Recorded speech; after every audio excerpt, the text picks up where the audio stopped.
Welcome back. Today we're taking a deep dive into Escape from Ever After, an indie turn-based RPG developed by the two-person team at Sleepy Castle Studio. This gem is a vibrant love letter to the classic Paper Mario era, but it isn't just a simple clone. It's a witty, corporate satire that pairs whimsical storybook aesthetics with a surprisingly sharp edge. Launched on January the 23rd of 2026, I'm not quite sure how I completely missed this one. The project spent 5 years in development, evolving from a successful Kickstarter into a fully realised adventure. It is a game about fairy tales, but it's also a game about the soul-crushing bureaucracy of a 9-to-5 job. So, does it successfully merge these two worlds, or is it just another paper-like that falls flat? Let's find out. The narrative premise is one part fairy tale, one part corporate satire. In a world where storybooks once lived peacefully together, a greedy mega-corporation called Ever After Inc. have begun harvesting fairy tales for cheap labour and profit, corrupting beloved stories and throwing their characters into chaos. The corporation treats beloved legends as free real estate, and the characters within as unpaid interns, and the satire here is biting and frequent. You'll deal with customer service Vikings and HR skeleton witches, which forces Flint and his arch-nemesis Tinder the Dragon to form an unlikely alliance, essentially a Bowser joining Mario dynamic, to climb the corporate ladder and dismantle the company from the inside. The writing truly is the standout here. It strikes a sweet balance between witty satire and genuine character development, embracing both slapstick and sharp commentary on narrative tropes and workplace culture, successfully pivoting from light-hearted puns to deep existentialism, questioning if fictional characters can even exist outside of their roles their authors wrote for them. There are a few moments later on in the final act where the narrative momentum previously built stumbles, but it quickly shifts into darker, Lovecraftian-style storybooks, and this switch-up pays dividends and reinvigorates the journey, keeping it feeling fresh and unpredictable. At its core, Escape from Ever After is built around turn-based combat with timing mechanics. Battles feel familiar to fans of Paper Mario and its spiritual successors. Turn order, badges, action commands, and unique party abilities all play a role in keeping fights feeling fresh and strategic. Combat constantly rewards experimentation. Instead of simply selecting an attack from a menu and watching it play out, you are constantly engaged through action commands that require well-timed button presses to maximize your damage or mitigate incoming hits with a perfect block. This mechanical depth is further enhanced by the synergy system, which encourages you to swap party members mid-battle to capitalize on a specific enemy weakness, such as using fire-based attacks on wooden defenses or utilizing Flint's buckler to pierce through melee-resistant foes. The depth of the experience extends well beyond the combat arena into the vibrant storybook world itself. Exploration here is designed with a light Metroidvania influence, as the sprawling environments are packed with hidden paths and environmental puzzles that often require the unique field abilities of your allies to solve. Character progression is handled through a clever trinket system, which replaces standard equipment slots with a customizable loadout of badges. This allows you to tailor your playstyle by allocating trinket points toward either massive offensive buffs or sturdy defensive utility, making the growth of your party feel personal and rewarding. Between the high-stakes encounters and questing, the game offers a refreshing pace by letting you return to your own office at Ever After Inc. to decorate and unwind, grounding the grand adventure into its quirky corporate reality. On the technical front, Escape from Ever After offers rare flexibility for an indie RPG by providing two distinct graphical settings. For most players, the performance mode is the clear choice. It targets a stable 60 frames per second in both docked and handheld modes, and while it occasionally dips into the mid-50s during flashy battle transitions, it provides the responsiveness needed for tight action commands. If you prefer clarity over frames though, the resolution mode bumps the visuals to 1080p docked and 720 handheld, but caps the experience at 30 frames per second. Now bear in mind, this is a Switch 1 release, so that's why the resolutions are so. And while the resolution mode does look great, really allowing that storybook art to pop, I have to admit, the lower frame rate did really make parry timing feel noticeably heavier and less precise. As such, I would probably recommend the performance mode as the clear choice. With that said, the game truly shines on the Nintendo Switch 2. There isn't a specific version or an update. but I found it to be running at a locked 60 frames per second at 1440p when docked.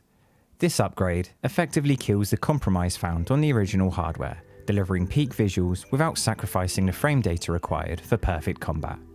But regardless of your platform, the optimization is impressive, with snappy loading times of about 3 to 5 seconds between the major hubs.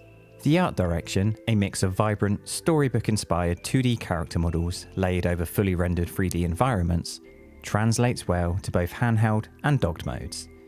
Playable characters are expressive and lively, and the environments are colourful and readable even in the Switch's portable resolution. However, it isn't without a few corporate snags. Because you are controlling a flat 2D character in a fully 3D environment, depth perception can occasionally be an issue. Judging exactly where you're going to land on a ledge during platforming sequences can be tricky, leading to a few accidental falls. And then you have the timing for action commands, particularly defensive blocks. At times, it can be noticeably less forgiving than what you might remember from classic RPGs. It requires a level of precision that might catch casual players off guard, and the parry windows can feel slightly inconsistent during faster enemy flurries. Luckily, if you find yourself in that position, the inclusion of a robust accessibility toggle like guard assist and attack assist allow you to adjust these windows if you'd rather just focus on the story. This is something I've definitely seen a lot more of with recent releases.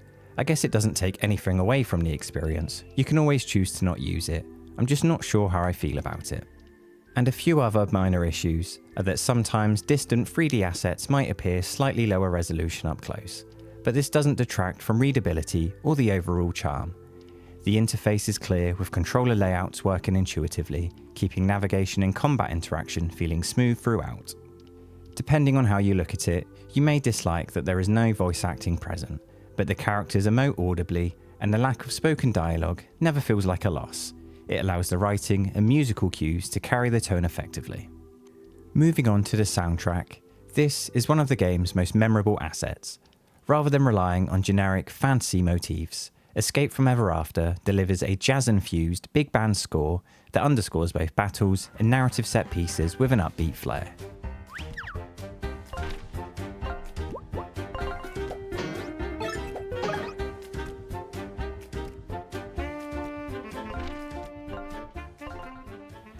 Ambient sound design from rustling forests to corporate office ambience inside Ever After Inc. is layered and intriguing, enhancing both exploration and combat without ever becoming intrusive. The tracks constantly shift between playful, dramatic, and noir tones as the storybook worlds demand, and it really works well. The jazzy soundtrack helps set the game's identity apart from other RPGs and reinforces its unique blend of whimsy and satire. And honestly, I'm here for it. So, what are we talking price-wise? It's priced on the eShop for £20.99. However, there is currently a 20% pre-order discount running until February the 6th. Hopefully I get this out just before then. This knocks it down to a very reasonable £16.79.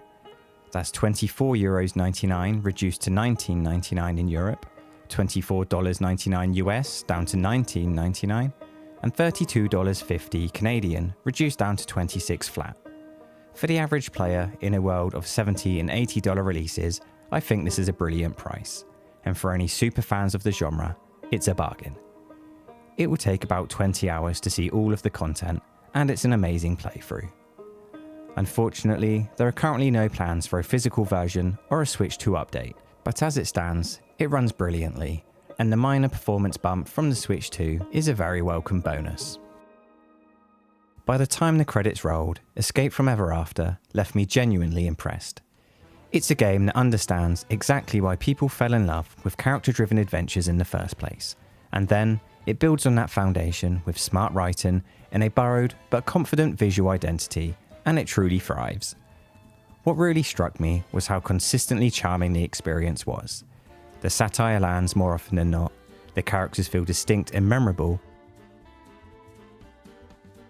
and the immersive world constantly rewards your curiosity. The combat isn't revolutionary, but it's satisfying, readable, and engaging. It's a system you never want to fast forward or skip, even when the battles become frequent.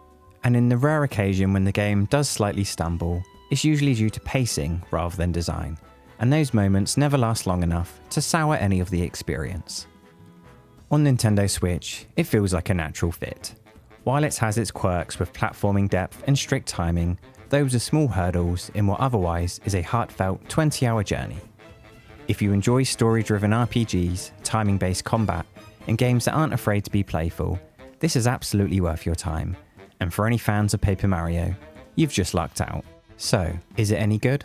Yeah, it's bloody fantastic.